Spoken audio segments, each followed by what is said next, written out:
Welcome to UK News Times. My name is John Z. Coover. Let's check the latest news headline.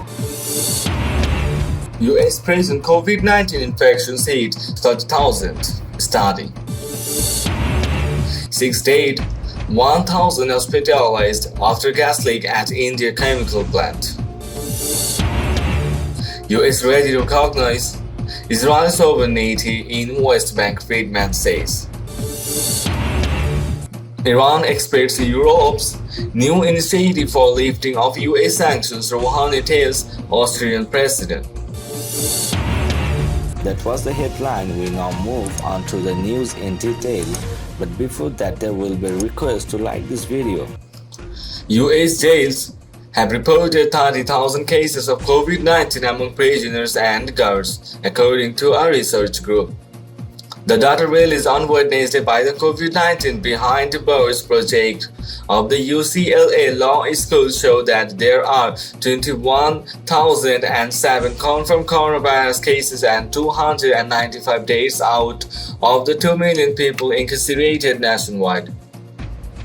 The study also has reported 8,754 cases and 34 deaths among the prison staff. Meanwhile, another report released on Wednesday by the Centers for Disease Control CDC shows that a high level of prison staff are infected by the virus. Because staff members move between correctional facilities and their communities daily, they might be an important source of virus introduction into facilities, the study said. So far, the COVID-19, the respiratory disease caused by the coronavirus, has infected more than 1,256,639 and killed over 74,000 across the US. On Wednesday, US President Donald Trump described the fallout from the pandemic harder than that of Pearl Harbor attack in World War II or the 9/11 attacks. We went through the worst attack we have ever had on our country. This is really the worst attack we have ever had, he told reporters at the White House.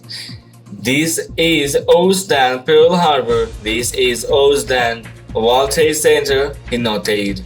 Japan's surprise attack on the Pearl Harbor naval base in 1941, which dragged Washington into World War II, killed 2,403 people. The suspicious September 11, 2001 terrorist attacks also killed about 3,000 people, mostly in the World Trade Center in New York, triggering 2 decades of US wars in Iraq, Afghanistan, and other countries. At least 6 people have been killed and at least 8,000 hospitalized after a gas leak at a chemical plant on the east coast of India, police said Thursday. According to Press TV, they said that the gas had leaked out of 2 5,000-ton tanks that had been unattended due to India's coronavirus lockdown in place since late March. The plant, operated by AG Polymers, is located in the outskirts of Visakhapatnam, an industrial port city in the state of Andhra Pradesh. The city and the surrounding area are home to around 5 million people. The gas was left there because of the lockdown. It led to a chemical reaction and heat was produced inside the tanks, and the gas leaked because of that, Ronnie, an assistant commissioner, told AFP. We received an emergency call from the local villagers around 3:30 a.m. local time in the morning today. They said there was some gas in the air, she said. We reached there immediately. One could feel the gas in the air, and it wasn't possible for any of us to stay there for more than a few minutes. Prepared rescue workers started working from around 4 a.m. local time. India witnessed in December 1984 one of the worst industrial disasters in history when gas leaked from a pesticide plant in the central city of Bhopal. Around 3,500 people, mainly in centers around the plant operated by Union Carbide, died in the days that followed, and thousands more than in the following years. People continue to suffer its after effects to this day. Government statistics say that at least 100,000 people living near the Union Carbide plant have been victims of chronic illness. Survivors still suffer from ailments such as respiratory and kidney problems, hormonal imbalances, mental illness, and several forms of cancer. New generations have been made ill by the polluted groundwater and poisonous breast milk fed to them from birth. To this day, children are still born disfigured with webbed hands and feet, weak immune systems, stunted growth, and congenital disorder owing to the gas that affected their mothers. U.S. Ambassador to Israel David Friedman says Washington is ready to recognize the Tel Aviv regime's sovereignty in parts of occupied West Bank, including the Jordan Valley, as U.S. authorities look to implement President Donald Trump's so-called deal of century. We are not declaring sovereignty but rather Israel, and then we are ready to recognize it, Friedman said in an exclusive interview with the Israeli Hayom daily newspaper published on Wednesday. He added that several processes must be completed prior to this move, saying the timetable for those depends mainly on Israel. Friedman further asserted that the U.S. would recognize the application of Israeli law to areas of the West Bank after a series of steps, including the completion of mapping and cessation of Israeli settlements constructions in Area C of the West Bank, which is excluded from the annexation, are taken, and when Israeli Prime Minister Benjamin Netanyahu agrees to negotiate with the Palestinians along the lines set forth in Trump's plan. The remarks by the U.S. diplomat drew response from the Palestinian Authority. The spokesman for Palestinian President Mahmoud Abbas dismissed Friedman's words as unacceptable. Neither Israel has the right to annex any part of the West Bank, nor is the U.S. allowed to recognize Israeli sovereignty over such parts, namely the Jordan Valley. Any such Israeli step would be illegitimate since it violates the international law and resolutions, Nabil Abu Rudaini said. He emphasized that the Palestinians would thwart all previous plots and would not allow such an annexation move to proceed, holding the Trump administration and the Israeli regime responsible for the adverse repercussions of such a move. The Palestinian Authority and much of the international community have already rejected the plan. President Mahmoud Abbas has warned Zionist regime against the intention of annexing parts of the West Bank, urging the international community to block attempts by the regime to exploit the novel coronavirus pandemic and steal more Palestinian land.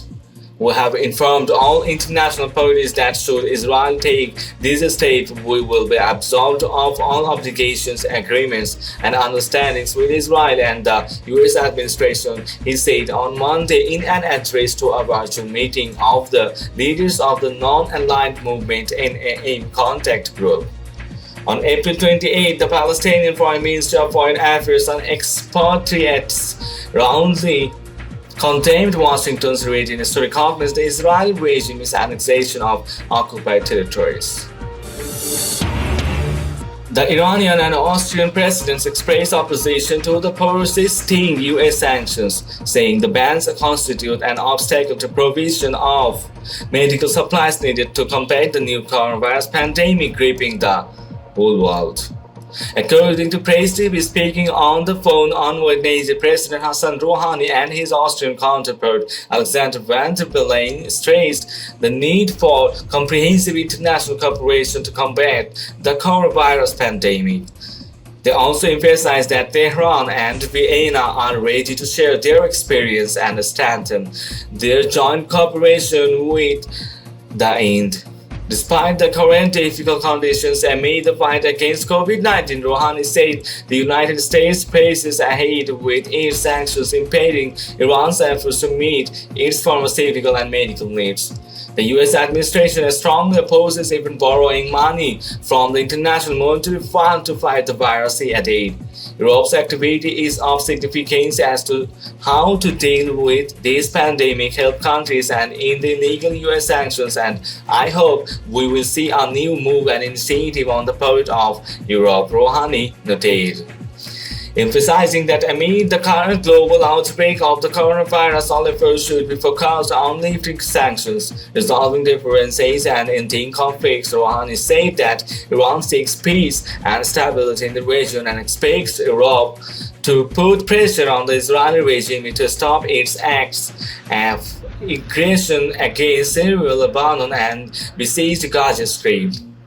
Referring to the 2015 nuclear agreement between Iran and major world powers, Rouhani said the European Union should take a more serious stance with regard to its commitments to international issues and the deal, officially known as the Joint Comprehensive Plan of Action JCPOA.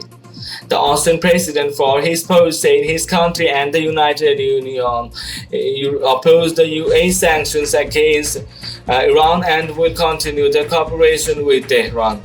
We are trying to improve relations between Iran and Europe without being influenced by the United States, he said, stressing that the US acts are in contravention of international treaties and law. He also underlined his country's interest in expanding cooperation with Iran in the fight against the coronavirus. The two presidents also stressed the need to strengthen INSTEX, a non-dollar direct payment channel officially called the instrument in the support of trade exchanges, which aims to keep trade between Iran and Europe in the face of the US sanctions.